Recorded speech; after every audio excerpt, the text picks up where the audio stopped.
أعوذ بالله من الشيطان الرجيم بسم الله الرحمن الرحيم সূরা জারিয়াত নাদিলের ধারাবাহিকতায় ততক্ষণ সূরার পর নাদিল হয়েছে তা বিবেচনা এটি ৪৩তম সূরা। এর আগে সূরা হাক্কাফ ও পরে সূরা গাসিয়া নাদিল হয়েছে। বর্তমানে কুরআন মাজিদের বিন্যাস অনুযায়ী এটি ৫১ নং সূরা। এর আগে সূরা কাহাফ ও পরে সূরা তুর হিজরতের ২ বছর নাজিল, ২ বছরের আগে নাজিল। মাক্কি সূরা।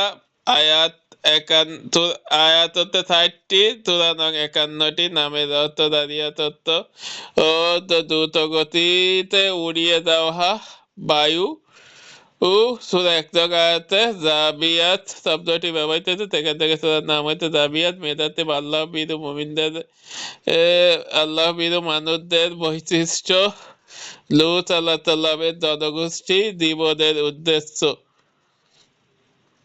সূরা শুরু এবং শেষ। সূরাটির শুরুতে আল্লাহ তাআলা মৃত্যুর পর মানব জাতির পুনরুত্থানের নিশ্চয়তা দিয়েছেন। তোমাদেরকে যাহা ওয়াদা দেওয়া হচ্ছে তা নিশ্চিত সত্য।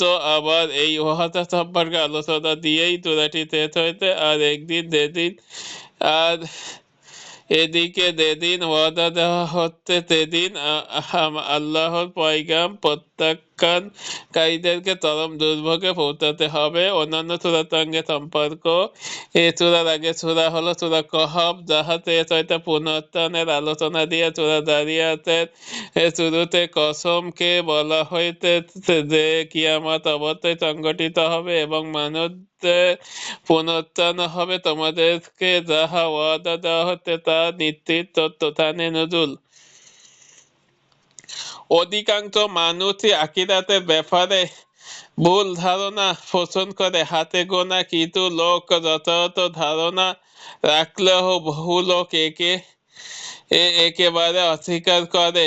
আবার কিছু লোক হাতে যারা আখিরাতে বিশ্বাস স্থাপন করে ভুল ধারণা নিয়ে। তারা মনে করে মরার পর আবার জীবিত হয়ে এই দুনিয়াতেই আবার আসবো। এবার এসেছি মানুষ হয়ে, তো পরের বার আসবো ইঁদুর বা বাদুড় হয়ে। এর পরের বার হয়তো আবার অন্য কিছু। অর্থাৎ এক এক মানুষ এক এক দৃষ্টিভঙ্গিতে আখিরাতকে বিবেচনা করে। তার মানে তাদের এই ধারণা পৌঁছানোর জ্ঞানের কোনো উৎস নেই, বরং সব আন্দাজ অনুমান ও সঠিক। তো তারাই যারা কোরআনিক রেফারেন্সের কথা বলে, কোরআনের যাহা বলা হয়েছে সে হিসেবে ব্যাখ্যা বিশ্লেষণ করে। আর যারা আন্দাজে কথা বলে তাদের পরিণতি তো ভয়াবহ হবে, কারণ তারা তাদের রবকে চিনতে পারেনি, রবের বাণীকে সত্য হিসেবে মেনে নেয়নি। তাদের উপাসনা পায় এক একটা মাটির মূর্তি, এগুলো তাদের তো রিজিক দিতে পারে না। উল্টে পূজারীদের প্রাসাদের সামনে নিথর হয়ে দাঁড়িয়ে থাকে।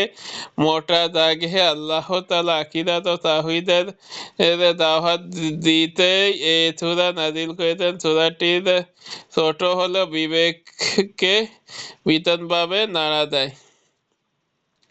সেগমেন্ট। আল্লাহর শপথ।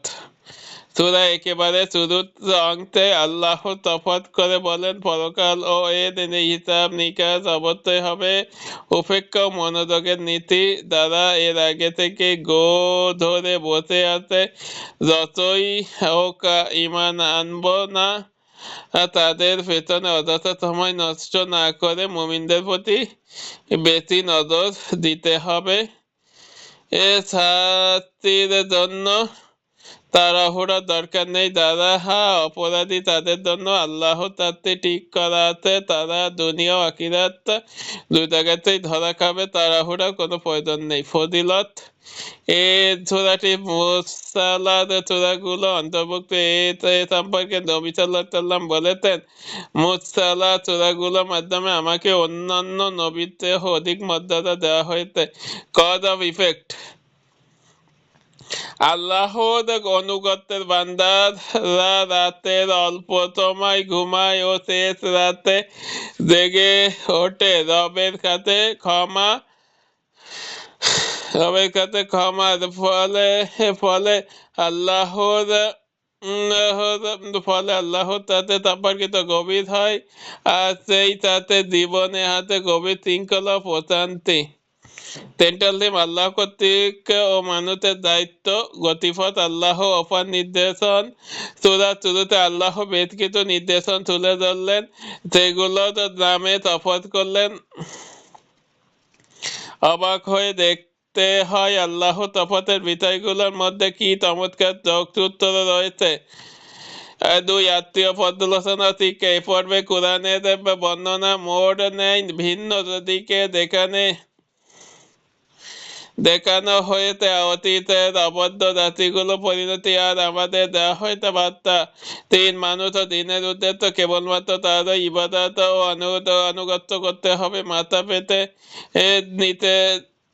পেতে দিতে হবে কেবল তারই হুকুমের সামনে। এজন্য সৃষ্টি হয়েছে এই দুই জাতি, চেষ্টার প্রতি ও সৃষ্টির দায়িত্ব তো এমনই। কিয়ামত শেষ দিবস, অপরাধীরা কিয়ামত শেষ বিচারের দিনের উপর ঈমান রাখে না, তাই তাদের মজা করে বলে তাড়াতাড়ি থাকতে নিয়ে আহত। আল্লাহ জানিয়েছেন তাড়াহুড়োর দরকার নেই, ওয়াদা পূরণ হবে। ওভারভিউ 1 থেকে 14। মৃত্যুর পর পুনরুত্থানের ঘটনা নিশ্চিত ও সত্য বলে যারা একে অস্বীকার করবে তাদের জন্য থাকবে ভয়াবহ শাস্তি। 15 থেকে 19। মুত্তাকিদের 4টি বিশেষ কোয়ালিটির কথা জানানো হলো, এর বিনিময়ে পরকালে তারা থাকবে বাগান ও ঝর্ণাধারায়। 20 থেকে 23। আল্লাহর 3টি বিশেষ নিদর্শন, মহাকাশ, পৃথিবী ও মানুষ, এ সকল সৃষ্টির উপর তারই ক্ষমতা সর্বত্র। 24 থেকে 30। ফেরেশতাদের আগমন ও ইব্রাহিম আলাইহিসসালামকে পুত্র সন্তানের সুসংবাদ প্রদান। ইব্রাহিম আলাইহিসসালামের স্ত্রী ভীষণ আনন্দিত হন। 31 থেকে 46। আগেরকার কিছু জাতির বিবরণ তুলে ধরা হয়, অবাধ্য তার দরুন আল্লাহ তাদের ধ্বংস করে দেন। 47 থেকে 49। এ পর্যায়ে আল্লাহ মানুষের জন্য 3টি গভীর ভাবনার উপকরণ দিলেন, মহাকাশ, পৃথিবী ও জোড়ায় উদ্ভিদ প্রাণী সৃষ্টি। 50 থেকে 51। মুক্তির রাস্তা খুঁজে পেতে হলে সকল অবাধ্যতা থেকে পালিয়ে আল্লাহ আশ্রয় আসতে হবে। 52 থেকে 60। জিন ও মানুষ জাতিকে সৃষ্টি করা হয়েছে কেবল আল্লাহ ইবাদতের জন্য, তার অবাধ্যতার জন্য বরাদ্দ আছে কঠিন শাস্তি। কেস স্টাডি আর রিফ্লেকশন। কেস স্টাডি, ধরুন জীবনের কোনো একটা জায়গায় ভীষণভাবে আটকে গেছেন, তত চেষ্টা করেও বেরোবার পথ পাচ্ছেন না, জীবনের প্রতি হতাশ হয়ে পড়েছেন, ভাবছেন আর বুঝি কিছুই করার নেই। না, ব্যাপারটা তেমন না। আল্লাহ যদি আপনার তাতে থাকেন তাহলে হাজারো প্রতিকূল অবস্থা থেকে আপনি বের হয়ে আসতে পারবেন। এই যেমন এই সূরার 28 থেকে 30 নং আয়াতের দিকে লক্ষ্য করুন। যখন ইব্রাহিম আলাইহিসসালাম তো বৃদ্ধ বটেই, তাতে তার স্ত্রীও ছিলেন বন্ধ্যা, কিন্তু তারপরও আল্লাহ তাদেরকে বৌদ্ধ সন্তানের সুসংবাদ শোনালেন, দান করলেন ফুটফুটে ধৈর্যশীল এক সন্তান ইসমাইল আলাইহিসসালাম।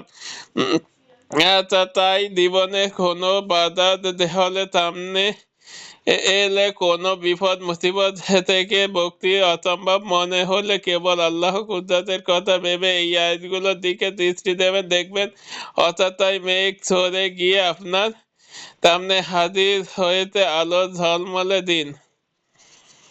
রিফ্লেকশন। 26 নং আয়াতে মেহনতিদারি দারুণ কিছু সবক রয়েছে আমাদের জন্য। ঘটনা হলো, কয়েকজন ফেরেশতা লূত আলাইহিস সালামের কওমের ধ্বংস করে দিতে যাচ্ছেন, পথে তারা ইব্রাহিম আলাইহিস সালামের বাড়িতে থেমেছেন একটা সুসংবাদ দেওয়ার জন্য। তারা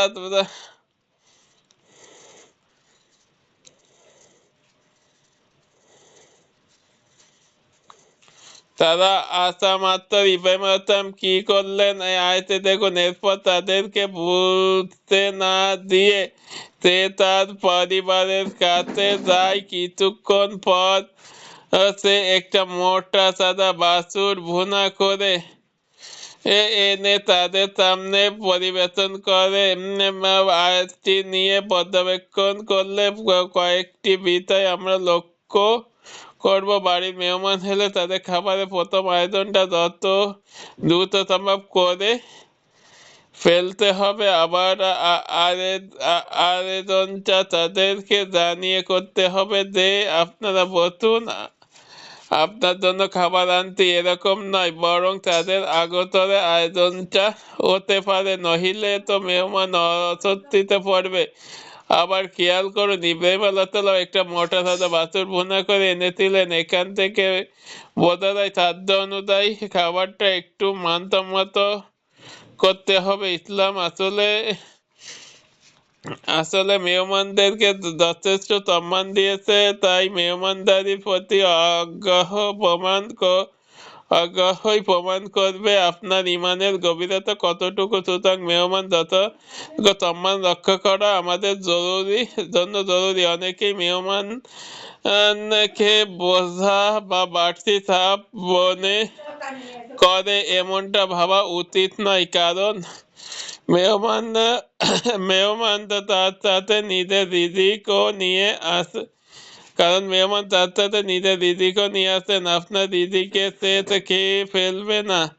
যেমনটা এছাড়া 22 নং আয়াতে আল্লাহ বলেন, তোমাদের রিজিক এবং তোমাদেরকে যে পুরস্কার ও শাস্তি ওয়াদা দেওয়া হচ্ছে সবই আকাশে আছে।